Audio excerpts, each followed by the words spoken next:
Okay, well, welcome back. Let's talk about some of the valve train stuff in here. So let's talk about let's start with talking about valves themselves. Usually, okay, we have two different valves here. We have an intake and exhaust. Now, usually intake valves are going to be bigger, but in today's world, it may not necessarily be so, because you could have one big exhaust valve and two smaller intake valves. This particular engine has two big intakes and the two smaller exhaust. The reason that we're going to have bigger intake valves is because the air on the cold air coming in is usually thicker or more dense, and so it doesn't flow as well as the hot exhaust gas is going out, and so we need to make sure that we have a better airflow. Remember, we're shooting for volumetric efficiency, so we're just trying to get that cylinder to scavenge out as best as possible. So they're usually going to put larger intake valves than exhaust, but like I said, that's not always the case. You could misidentify a valve if you're not paying attention on some of the modern engines. But let me just give you some facts about the valves. This is our valve head. These are called a poppet valve or a mushroom valve. They called mushrooms because they look like a mushroom. They got a big head and a stem. You have the valve face. We're going to have our margin, which is along the area.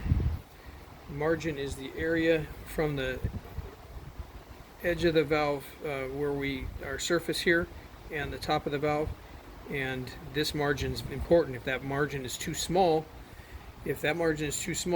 it'll cause the valve to overheat and burn.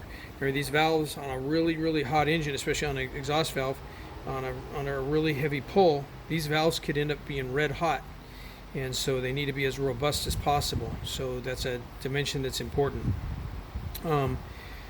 This also is important to know that this valve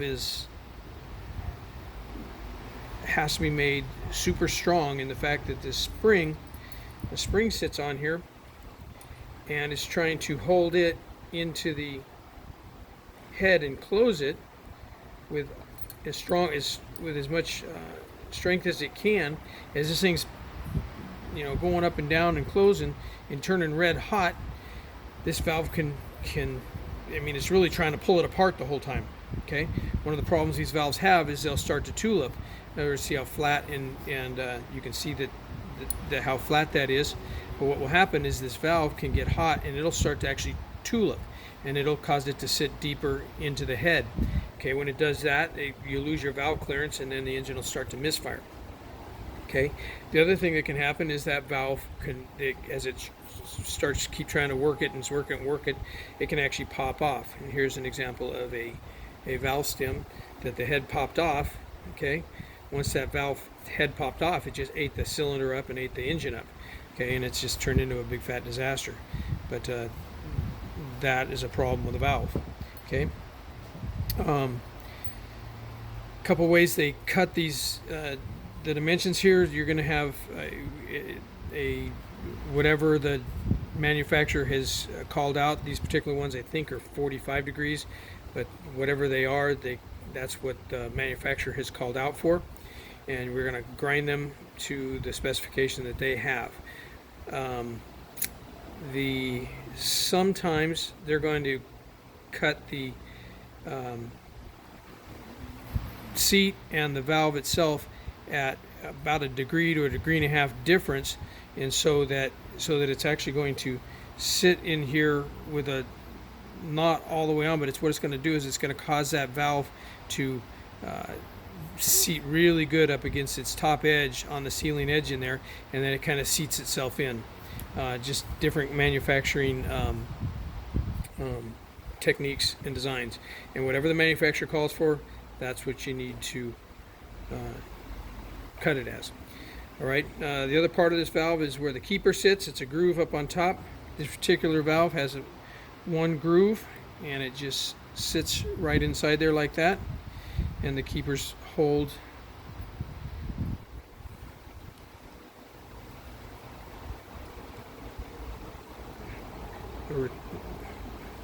it's actually the keeper, and these are the retainers. and that goes in there, and that locks that valve from being able to come off the stem. Okay.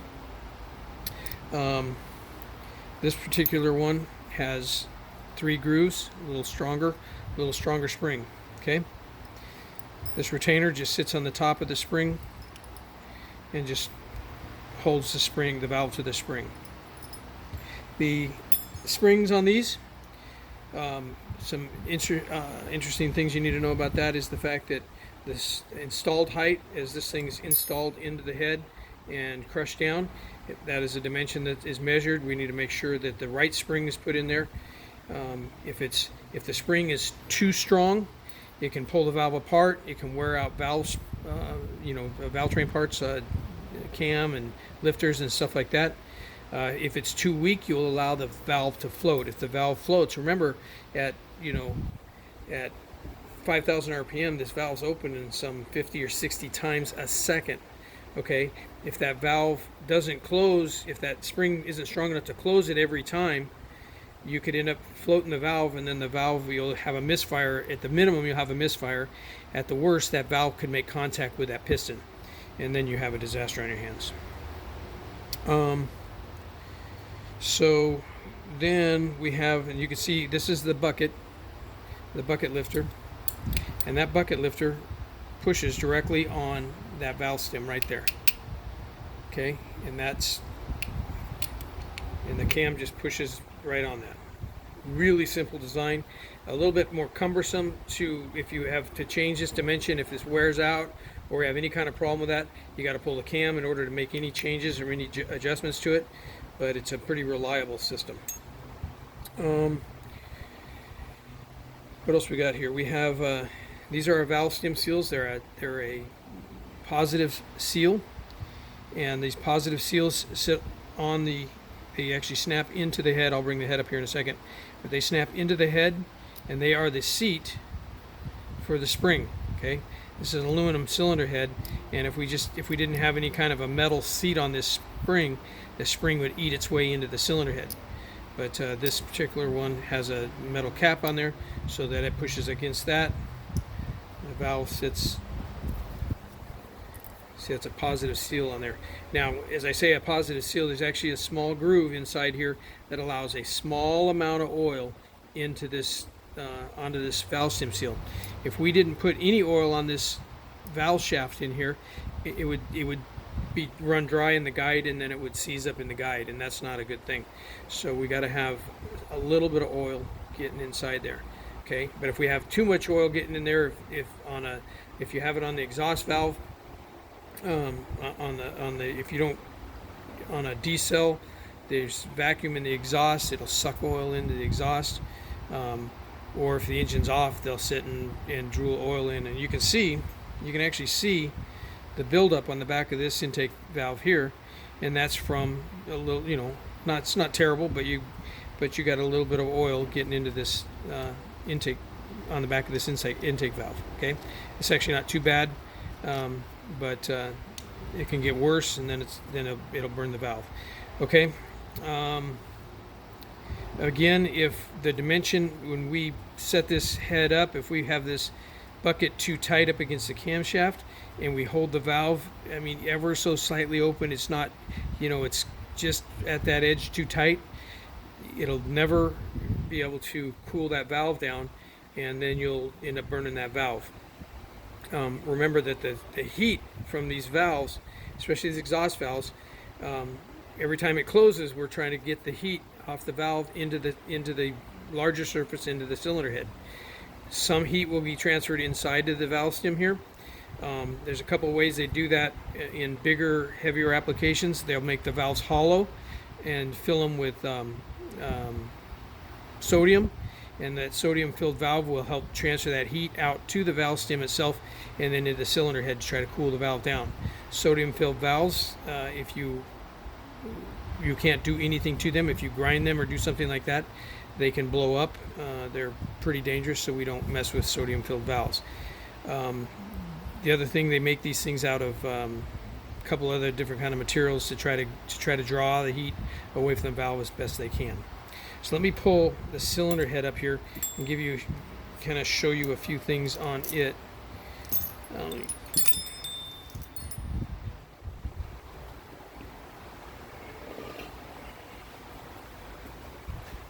okay. Sorry about that. Okay, can you see that? I think we get a flashlight in here. Maybe not. I had a flashlight up here.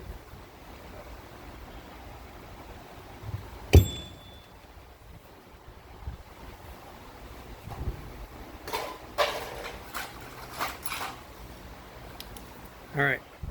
So here we have. You can see this design of this engine here with the intake. It's like the valve, like the port isn't even all the way cut through, but that's all part of the design of this engine to be able to swirl the fuel in the air mixture the way they want it to. You can see the guide down in here. That's a press in place guide, because remember these are aluminum heads. With an aluminum head, the guides in here are not, the aluminum would not be able to stand it. So these are pressed in place guides, usually cast iron or bronze, to for the valves to ride in. So if that dimension, one of the things that we're going to do when we test this engine is we need to see how tight does that valve fit in the guide. If that guide is too tight, the valve could seize. If it's too loose, it'll be sloppy, you'll lose power, and it'll burn the valve and leak oil. So that is a dimension we're going to look at. We're going to test that with a dial indicator, and then we can also measure the bore, and we can measure the stem. Okay. So anything on that side of the, I don't think there's anything else I want to show you there. Now you can see, I think you can. Let me see if I can see with that. You can see, oh, there we go. You can see the tops of these, where the valve sits in here. Those are the push-in guides. Now these guides are not replaceable by us simple mechanics. They usually have to be done at a machine shop. And so what these things do is these valve stems, or valve stem seals, just push down in here, and the spring simply rides on top of it. And then you can see a fully installed valve right there. Okay.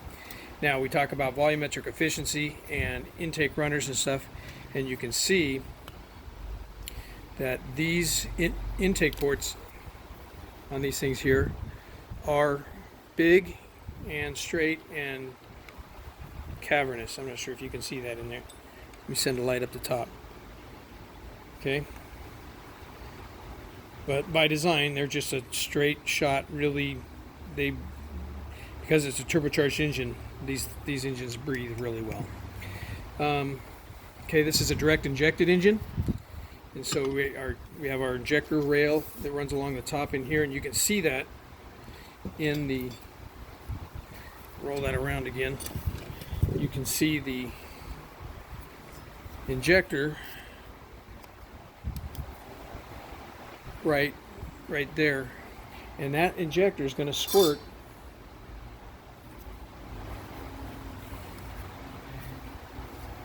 this piston is going to come up in here, and that injector is going to squirt right into that bowl right there and start the flame propagation across the top of that piston. Okay, so I don't think I've got anything else to share with you on that, so thanks for watching.